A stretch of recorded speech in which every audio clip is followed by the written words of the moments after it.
Hello, everybody. I'm Jen Hill, and this is Chamber Chatter, and we are here with Andrea Perry, my cohort Hi. at the Chamber, and my two friends, Charlie Berry from Charlie Still on Main, Hello. and Ryan Wiltsey from River's Edge Brewery. And we're really excited to talk to these guys about what's been going on with them. They have restaurants and the brewery, which are very popular on Main Street, and they've been working hard keep things going. And I'd just like to start with you, Ryan. Tell me what's been going on with you and the brewery and how things are going, and tell us some stories. Well, we stayed open for 1 week after the order to shut down dine-in service, and then we decided to close for a while because it just kind of seemed things were, it was a little bit scary and weird, and we just decided to close for a bit to think about some things and figure out what we could do. And we were closed for about 3 weeks and spent a lot of time working on getting a PPP loan, which we got, which was great, and just kind of trying to figure out like we're not a carry-out place typically. We're more of a gathering place, and we've never really done a lot of to-go business other than people getting the beer to go, but definitely not with food. And so we just tried to plan what it would look like reopening curbside carry-out, and really just wanting to make sure we do it as safely as possible for our staff and our customers, and working on an online ordering system, which we hadn't had before, and did not work well the first day. and just kind of working on making that work better. And then we opened up for a few days with just beer, and then added the kitchen in, and we've been doing that for a couple weeks, and it's been going really well. Just a ton of support from the community when we reopened, and just kind of learning how to do things differently for carry out. It's definitely a little bit of a different game, one we just never really did before. And so just kind of learning as we go, trying to figure it out, do it the best we can, and keep things safe, and then just constantly planning on what we're going to do next. And it's a little difficult when we don't really know what's going to happen and when, and which I get. And it's hard to plan for something that's unpredictable. And but yeah, just trying to figure out what it's going to look like when we reopen for what'll most likely be a more limited capacity inside, and what we can do maybe outside for some seating. And Right. So yeah. Hey, Charlie, you never shut down, did you? No, we never really missed a beat. We so when we bought our system, we knew that we had online capabilities, but to be honest, we were just so busy with running the business, no one ever bothered to look into it. It's not something that we, did anything that we thought would be a major part of our business model. But about the weekend before, I looked at my general manager, Jay, and I said, look, dude, they're going to shut us down, so you need to figure this thing out. And he spent the weekend working on it, talking to our computer guys. So they shut us down Monday, and we opened at 11 o'clock Tuesday morning with online. And and there's been challenges, as Ryan said. There's been sometimes it's worked well and sometimes it hasn't. And but we're figuring things out. There's some issues to work out with it, but all in all, it's worked. You kind of have to adapt and overcome, and that's what we've tried to do. We've tried to do it the best we can. Well, one of the reasons I'm sorry. One of the reasons I picked you guys to be on Chamber Chatter is because I have used both of your online ordering, and I think that while it's not perfect, I know that it's just worked really well, and I've admired you for just like jumping in with those feet and just like making a go of it. And I think so. Charlie, thank you for Mother's Day dinner last night. And Ryan, I drank your wine, which was amazing. Sauvignon Blanc. It was great with my Mother's Day dinner from Charlie. Way to support, Jen. Yeah. Good job. So, Charlie, I can say the same thing. We've also. Huh?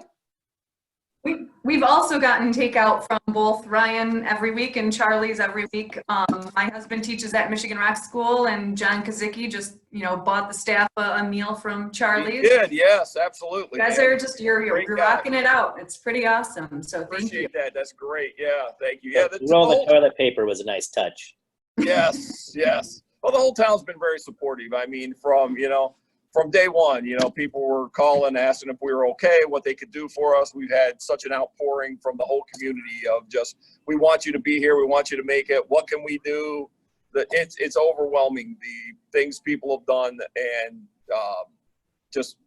and I expect nothing less in Milford. It's been this way since we opened the doors, or before I even started this project. People, when I first started this project, people were knocking on the door. What can I do to help? I mean, I've said it before, I got engineers that, make stupid amounts of money. They're here to work for free. They're like, hey, what can I do to help you? Like, you need anything? You want me to build you something? What do you need? What do you need? What do you need? And that's just how Milford is. And that's why we love it here. That's What do you great. think, Ryan? Yeah, when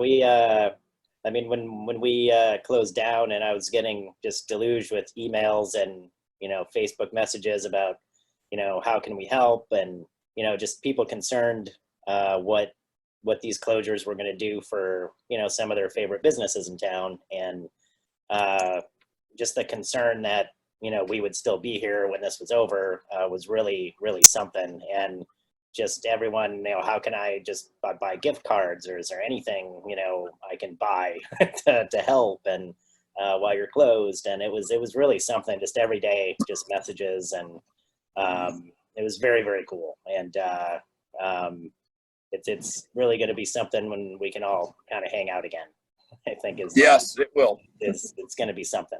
Mhm. Well, I think of you two businesses being very similar in that, Ryan, you talked about the breweries being a gathering place, and I've been at Charlie's several times, and it feels that way, very much that way. It's not just a restaurant where you go in and, I mean, you can for sure go in and eat and have a drink and then leave, but it feels like this community of people, and you make it that way. Both of you make your restaurants that way, and I'm wondering, has it been hard for you not to have that aspect of your business?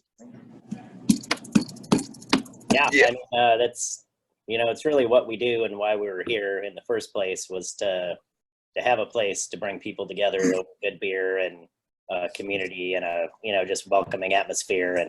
And when you take that away, it's like, well, that's really like the core of kind of what we wanted to do, and it's gone.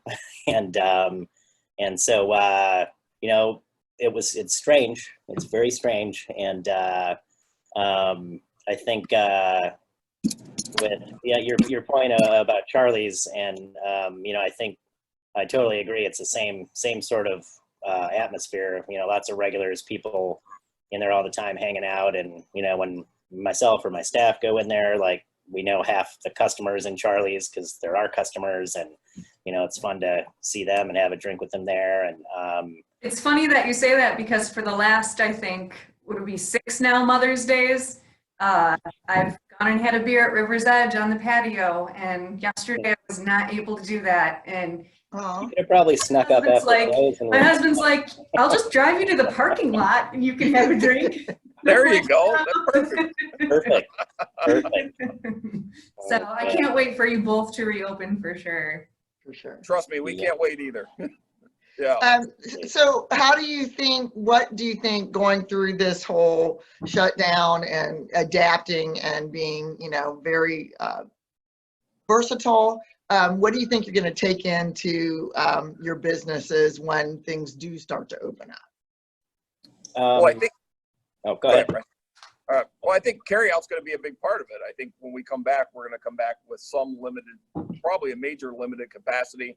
I think that what we've learned in carryout's going to have to follow through with kind of meshing with our regular business crowd, things like that. I think that's a big part of what's coming up with the distancing and the smaller capacity and things like that.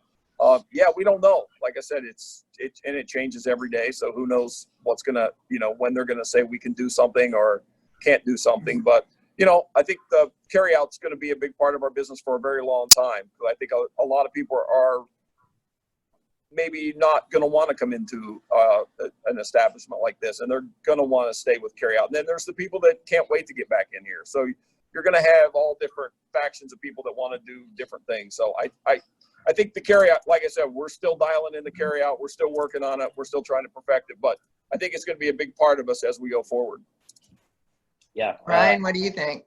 Absolutely. I mean, I don't see, I mean, obviously I don't know, but I don't see things returning to normal for quite a long time. And so I think the carryout's definitely going to continue to be something we're going to be pushing and just a part of the business going forward. And, I think we've kind of what we've been learning too is with,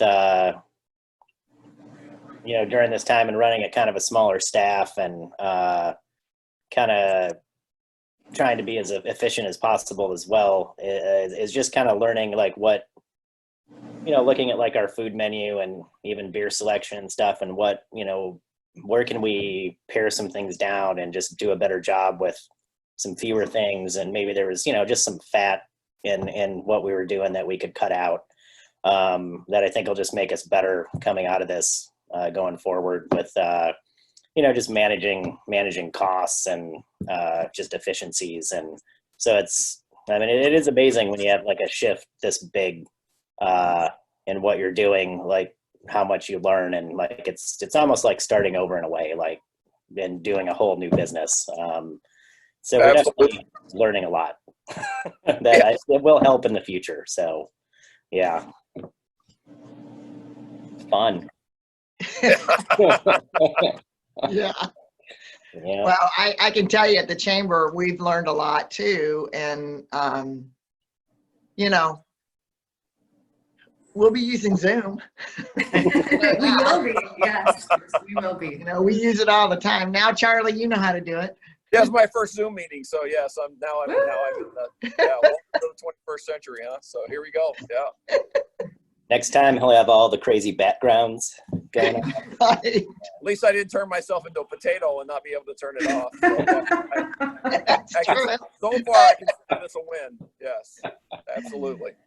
Another thing that I equate with you too is your ability or your desire to collaborate with other businesses in town. And that's a different way of looking at things. I mean, that's not old school, that's new school. And I am absolutely a huge fan of businesses that are collaborating with other businesses and cheer each other on. It just makes the whole, in my opinion, it makes the whole town just hum. And also local musicians. Oh my God. Yeah. Both of you guys just rock it out with, local music and stuff like that. So that's huge part for us. Very, very important for us is the local music. Yeah, your music program you've been doing online's been awesome. Like that's super cool. You're doing that. Yeah. So we try to keep the musicians going the best we can. We do. I don't know if anyone sees it, but pretty much every night, except maybe Mondays and Wednesdays, we do someone live at 8:00 every night. You can go to our Facebook page. It'll link you from there. We've even done some on our Facebook page. Once again, we're still learning that technology. So, yeah, we do our open mic night every Tuesday. We've been trying to figure that out, but we haven't figured it out. But now I know how to Zoom. Maybe it'll be easy. I don't know. Now that I'm a Zoomer. Yeah, are they doing it from their homes, Charlie, or are they doing it? Yeah, everyone's doing it from their homes at this point. We did a couple in here at the very beginning, but then after they shut down, we didn't want to have people in the building. So everyone's done it from home, and they've had to learn. The musicians, you think I was terrified. You see the musicians when I said you got to play from home. Oh my God, they're like, what? So, but they've done a great job doing it too. And learning the curve, and we still get some hiccups every now and then. I got one guy's account got switched to private the other day, so we all click on and we can't watch it because we're not friends. I don't think so. There's still hiccups that happen, but all in all, I mean, really, all you can do is just try to make the best of it, right? I mean, we try to keep it close to normal as we can. The musicians would be here every night, so now you can watch them. I can't pour you a drink, but you can pour your own drink and sit back and watch the musicians play, and I think they've done a fantastic. I've really enjoyed it. It's, I'll be in here closing up, and I'll have the music running through the systems, and it feels like they're right there. I turn around and there's no one there, and it's weird. Yeah. So, but it's a huge part of what we do. I think it's I just think it's important. Everywhere I've ever worked, it's been a huge thing for me. I'm proud to say I've been in the business 30 years. I've never done a karaoke night. I've always done live music everywhere I've ever worked. Never worked one karaoke night. I've had an open mic night every bar I've ever worked at. So yeah, it's a big deal for me. That's awesome. One other thing that we can talk about it is Currents Music Festival was canceled this year, which, yeah, thanks. It just makes me, it's going to be hard for me to talk about it because it's just my passion project. I love it so much. But, Ryan's on the committee, and we've talked about maybe doing something. So maybe we need to talk to Charlie about some of this. Of course, absolutely. I'm a big fan. Whatever you need, I would love to be involved. So yeah, we've talked about this before, the Currents, and I love the idea. I love the concept. I love everything about it. So, and I know you had a really good lineup this year, and it's a shame that it's not going to happen. So yeah, sorry, Jen. And I know you and John worked very hard at it, and I appreciate both of you for doing that. But we'll be back. It'll be, it's just like everything else, Trust me, when I spent 9 months in here with a saw building this place, I didn't think I'd be running food up and down Main Street in Milford, dropping off in cars. So, you just gotta make it work, So the Currents will be back. It's not going anywhere. The town's got the support. So, bigger and better for next year. So look at it that way. Sure. Yeah. What do you think, Ryan? Well, I mean, it's definitely a bummer that got, everything's canceled. So it is what it is.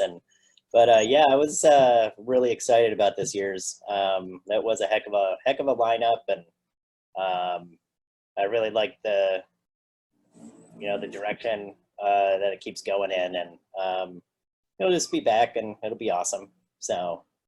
Well, maybe we can come up with our version of Currents this year. I don't know, maybe something like what Charlie's doing. I don't know. Everybody stay tuned. We'll see. We really would like to do that. So. Sure, absolutely. So any suggestions for other business owners out there kind of trying to do the same thing, or maybe haven't gotten as far along as you have? I feel like you guys kind of hit the ground running, and some other ones are just kind of struggling here and there. Any advice? Charlie, how about you first?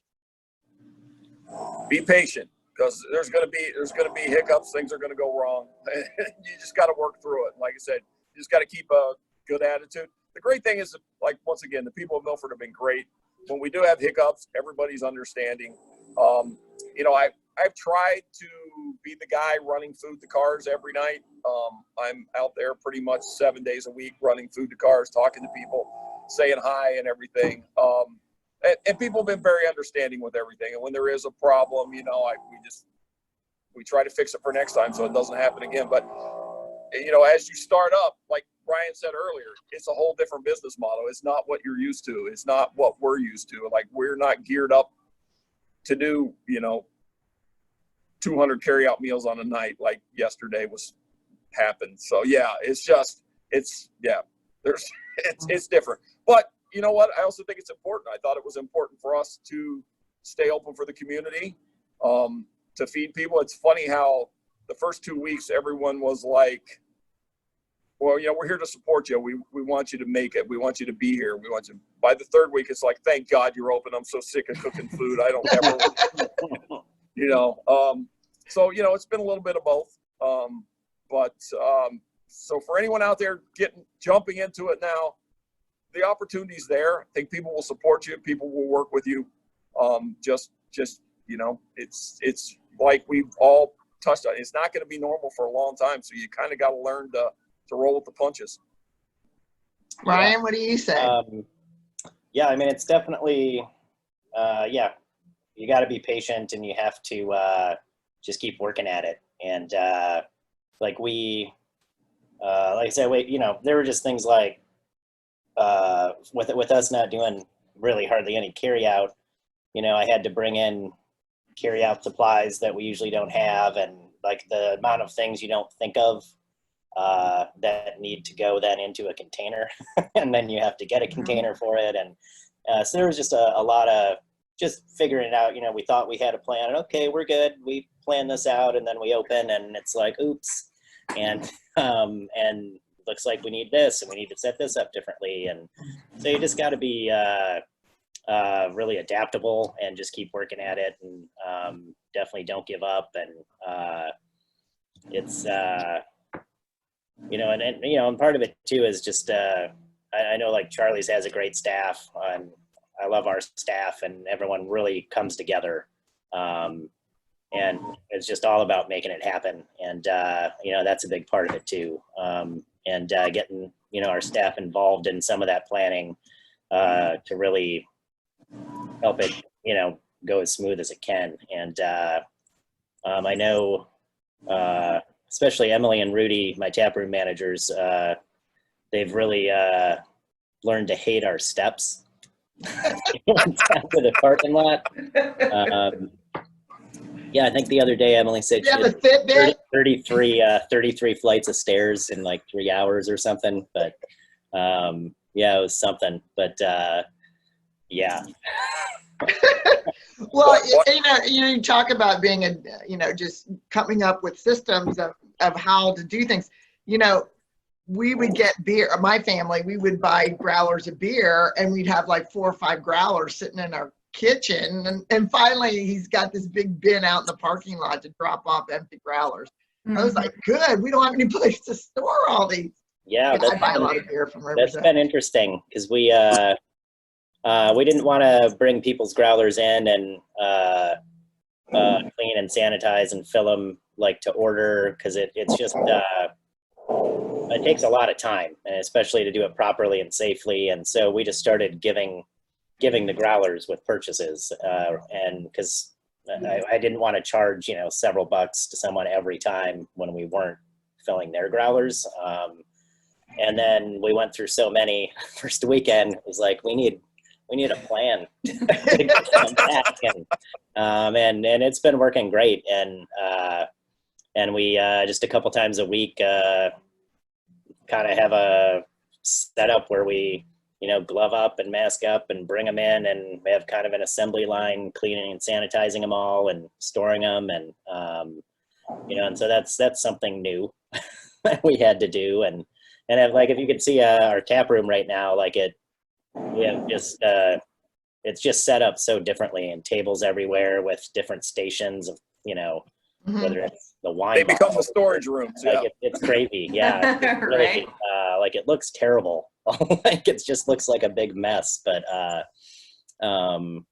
after our first day being open, and we're like, wow, that was inefficient what we were doing. And we just ended up just laying out our tap room with tables and where things were going to go and how the flow was going to be. And it was just immediately way more helpful. But Well, I would like to say, Charlie, I wish you could sell growlers of bourbon. I think that would go over really well.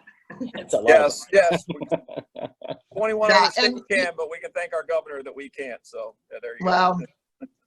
yeah, and the other thing about systems, when we do Milford Memories, every year we learn something new on how to make things more efficient, like serving beer, and we redid the whole beer tent this year, and again within 2 hours of doing it, we changed everything, because you just have to adapt like that. And yeah, I get it.